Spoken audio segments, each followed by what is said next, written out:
want to show you a way to cook this breaded okra in your air fryer and make it taste like it was fried. First, you want to buy some breaded cut okra. I've got 2 bags.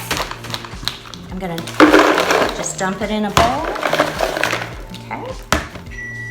Add a little olive oil, give it a toss. We want to get that nice and coated with that olive oil. Go ahead and put some oil in your air fryer. Dump these in the air fryer. I'm going to set mine on 20 minutes, but I'm gonna come back about every 5 minutes and shake it.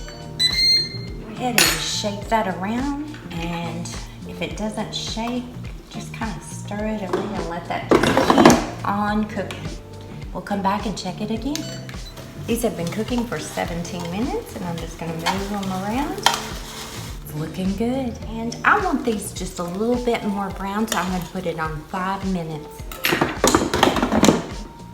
I actually ended up cooking these for about 23 minutes. You'll need to shake it or kind of toss it around about every 3 to 5 minutes or so. Now, in order to get these softer and make them taste like they were fried on the stove, put a lid on it or cover it with a piece of tin foil, and that moisture is going to soften this okra and it tastes just like you fried it on the stove.